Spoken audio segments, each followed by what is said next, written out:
Hey there, beautiful sun, a little cloudy, and it is time for Friday flashbacks. And you know the drill.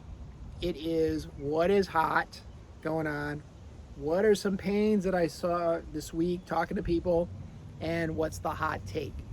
So, what's hot? If you get my email list, then you know that yesterday I put out something that talked about what I was cooking up in the kitchen recently, and that is I've been working on some little side projects in the what do they call it, the test kitchen, in the test kitchen for a couple months, and I'm really excited about three things, and let me just cover them here in case you didn't get the email. And I got to pick one of these to kind of do because I don't want to do something that's poor value and poor quality. So the first thing is, if you don't know, I'm a ghostwriter. I ghostwrite other people's memoirs, and I've done that for a few people in the last few months, and it's good. And I'm like, wow, there's a lot of people who want to write. They already know they want to write their own stuff, and they have questions about, well, how do I organize it? What do I put in? What do I keep out? And so the big idea, number one, is basically getting to work with a ghostwriter, but you write your own stuff. And so, in a nutshell, I've got an interview process, and in 7 sessions, about 10 hours interview, we've got all the content to produce a full-size memoir, which is pretty cool. And what I then do with it, you know it. I'm sorry about the grammarians out there. I take that and I ghostwrite somebody's stuff. But the idea is, I know how to interview people for this. I interview, you talk, we transcribe it, you get all the raw content. And so if you want to write but don't want to take the time to write, man, I'm telling you, in just a couple of months, 1 per week, 7 sessions, you've got 60,000 words or more. So that's one big idea. So it's basically carving off the process part of my ghostwriting minus the writing. So I don't know what you call that. That's number one, one-on-one. Number two, it's a group class, 6 weeks long. I've kind of thought this one through, and it's all about structure. And so what would happen is we do it in group community. It's live. It's not a bunch of prefab stuff. It's 6 sessions, get together. And what you do when you're done with it is you have the blueprint. Now, I already do blueprinting for people's memoir. In fact, I just finished one up this week for somebody.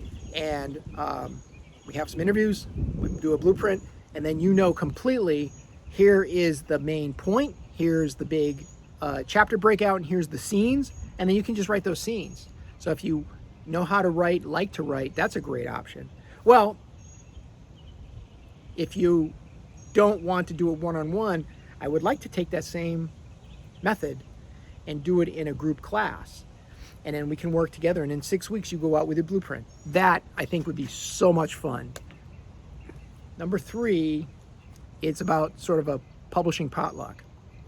And what I mean by that is, there are people out there who are getting close to finishing writing, and now they're like, man, I'll tell you, it's a scary publishing world out there. I've worked with publishers.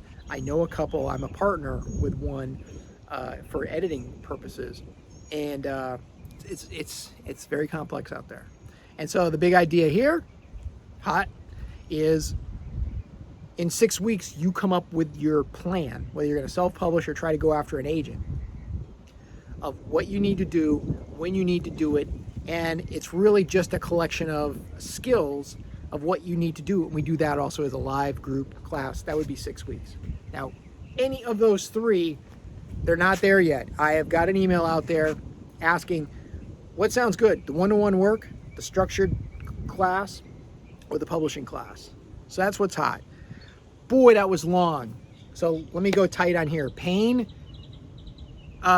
here's the pain, is I'm sensing from talking to people that we are right before a big transition. Summer's just, unofficial summer starts here just in a couple of weeks or so, 20 days, and Memorial Day. And people are sort of, I'm sensing it. They're sensing it's like, what am I going to do over the summer? It's going to mess up my schedule. It's going to give me more time. It's going to give me less time. If this was December 15th or January 15th, it'd be totally cool for me to talk to you about planning for the year. And then you know what happens? January 30th kicks around. It's like, I'm in the middle of the year now. What do I do? So I'm just kind of saying, maybe take this time, give yourself a little grace, and treat it like, hey, there's a new quarter coming up, right? We're kind of, it's a little farther away. But the idea is, what are you going to do for the summer? What's your summer planning? Maybe do that for yourself. And what's the hot take? The hot take is kind of circular. My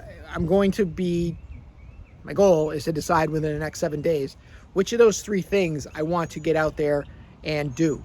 And when that happens, I'm going to put something out on email that says, hey, this thing's going to be open. And let me tell you, when I start something first time through, I always go with a very well-priced offer, because you are helping me test it out. And I reward you for helping. And so the hot take is stay on the lookout for that, because I'll probably do a 4-day blitz of, hey, it's open. Come on, get in. And we will start that. If it's one of the classes, we will be starting that right in June. We're not going to mess around. So, hey, so excited about these 3 things from the test kitchen. Think about your summer. It's never a bad idea to plan. Set yourself up some productivity goals. And then last but not least, if any of those 3 things I mentioned interest you, you can put in the comments which of those would be interest you, because I'm opening this up. I'm going to do the one that gets the most votes.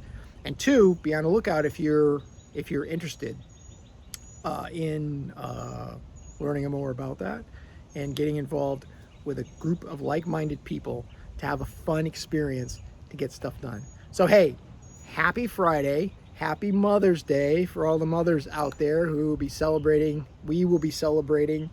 We may not all be mothers, but we all have a mother. And I'm grateful to my mother, and I love her, and I just want to send out my love to all the mothers out there, and just let's remember them in this coming weekend. So hey, have a great weekend, and we'll see you next Friday right here in this spot. Bye.